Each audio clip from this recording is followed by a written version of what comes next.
Assalamualaikum warahmatullahi wabarakatuh. Perkenalkan, nama saya Ardiansa Janunugroho dengan NIM C1C023039.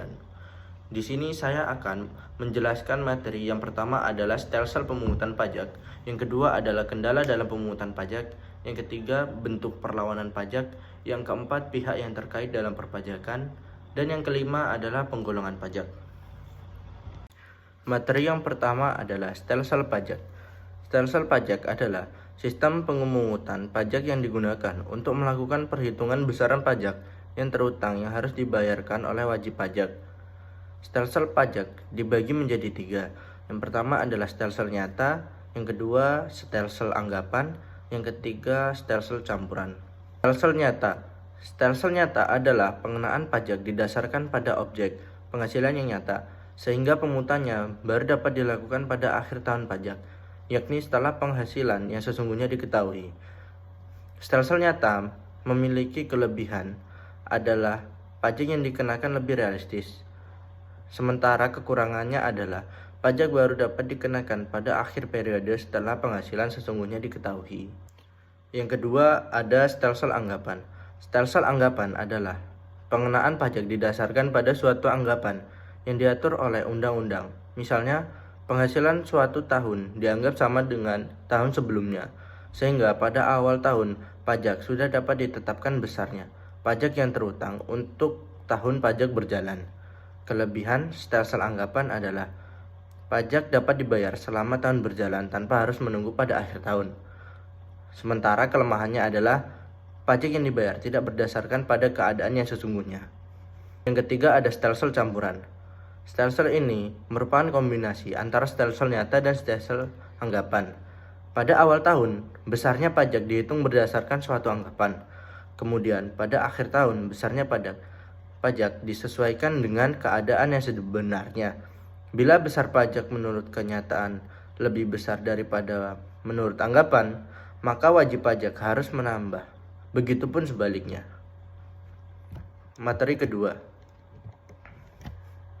kedua, kendala dalam pemungutan pajak. Dalam pemungutan pajak, pemerintah mengalami beberapa kendala yang disebabkan oleh kurangnya sosialisasi yang diberikan pemerintah kepada masyarakat sebagai wajib pajak tentang pentingnya membayar pajak, keuntungan dari membayar pajak, dan konsekuensi dari melanggar pemungutan pajak.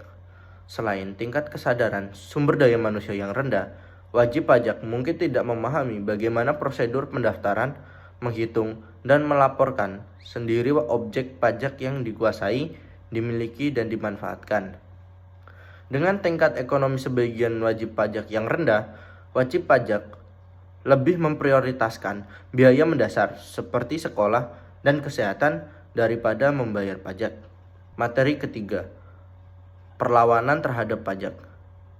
Perlawanan terhadap pajak adalah hambatan-hambatan yang terjadi dalam pemungutan pajak sehingga mengakibatkan berkurangnya penerimaan kas negara.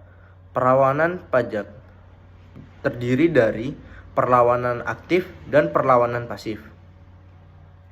Perlawanan aktif adalah hambatan yang mempersulit pemungutan pajak yang timbul dari kondisi struktur perekonomian, kondisi sosial masyarakat, perkembangan intelektual penduduk, dan moral masyarakat. Yang kedua ada di sini perlawanan aktif. Perlawanan aktif meliputi semua usaha dan perbuatan yang dilakukan oleh wajib pajak dengan tujuan untuk menghindari pajak. Contohnya adalah yang pertama ada tax avoidance, adalah usaha meringankan beban pajak dengan tidak melanggar undang-undang. Yang kedua adalah tax evasion, adalah usaha meringankan beban pajak dengan cara melanggar undang-undang atau menggelapkan pajak. Materi selanjutnya adalah pihak yang terkait dalam perpajakan. Pihak yang terkait dalam perpajakan dibagi menjadi dua. Yang pertama ada wajib pajak orang pribadi, dan yang kedua ada wajib pajak badan. Wajib pajak orang pribadi dibagi menjadi 5. Yang pertama ada orang pribadi atau induk. Kedua ada hidup berpisah. Yang ketiga ada pisah harta. Yang keempat ada memilih terpisah. Yang kelima ada warisan belum terbagi. Selanjutnya ada wajib pajak badan. Wajib pajak badan juga dibagi menjadi 5. Yang pertama badan. ini adalah sekumpulan orang atau modal yang merupakan kesatuan baik yang melakukan usaha maupun yang tidak melakukan usaha. Yang kedua, ada joint operation. Yang ketiga, ada kantor perwakilan perusahaan asing. Yang keempat, ada bendahara pemerintah. Yang kelima, ada penyelenggaraan kegiatan. Materi selanjutnya adalah penggolongan pajak. Penggolongan pajak di sini dibagi menjadi 3. Yang pertama menurut golongannya, yang kedua menurut sifatnya, dan yang ketiga menurut lembaga pemungutannya. Nah, kita bahas yang pertama dulu, yaitu menurut golongannya. Dibagi menjadi pajak langsung dan pajak tidak langsung.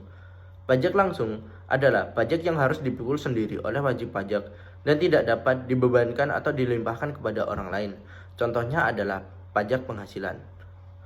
Yang kedua ada pajak tidak langsung. Pajak tidak langsung adalah pajak yang ada pada akhirnya dapat dibebankan atau dilimpahkan kepada orang lain. Contohnya pajak pertambahan nilai. Selanjutnya ada penggolongan pajak menurut sifatnya. Yang pertama ada pajak subjektif. Pajak subjektif adalah pajak yang berpangku atau berdasarkan pada subjeknya. Dalam arti ini adalah memperhatikan keadaan diri wajib pajak. Contohnya pajak penghasilan. Yang kedua ada pajak objektif. Pajak yang berpangkal pada objeknya tanpa memperhatikan keadaan diri wajib pajak. Contohnya pajak pertambahan nilai dan pajak penjualan atas barang mewah. Yang terakhir ada penggolongan pajak menurut lembaga pemungutannya.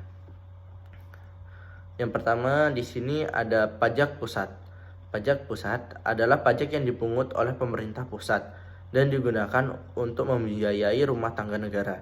Contohnya ada pajak penghasilan, pajak pertambahan nilai, dan pajak penjualan atas barang merah serta bea cukai. Yang kedua ada pajak daerah.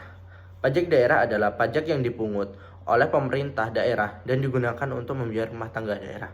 Nah, pajak daerah ini dibagi menjadi 2. Yang pertama ada pajak provinsi. Contohnya pajak kendaraan bermotor dan pajak bahan bakar kendaraan bermotor. Yang kedua ada pajak kabupaten atau kota. Contohnya pajak hotel, pajak restoran, dan pajak hiburan. Dari materi pembahasan tadi kita dapat menarik kesimpulan stelsel pajak adalah sistem pemungutan pajak yang digunakan untuk melakukan perhitungan besaran pajak yang terutang yang harus dibayarkan oleh wajib pajak. Stelsel pajak dibagi menjadi 3, yaitu stelsel nyata, stelsel anggapan, dan stelsel campuran. Dalam pemungutan pajak, pemerintah mengalami beberapa kendala, seperti kurangnya sosialisasi terhadap pentingnya pajak, kurangnya kesadaran masyarakat terhadap pajak, tingkat ekonomi yang rendah, dan sanksi yang kurang tegas terhadap wajib pajak yang tidak mau membayar pajak. Pihak-pihak yang terkait dalam pemungutan pajak ada 2, yaitu wajib pajak pribadi dan wajib pajak badan.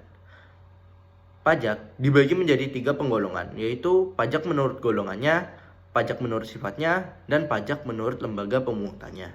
Pemerintah harus segera menangani masalah dan kendala terhadap pemungutan pajak di Indonesia, karena pajak berperan penting dalam membangun negara dan mendukung jalannya pemerintahan.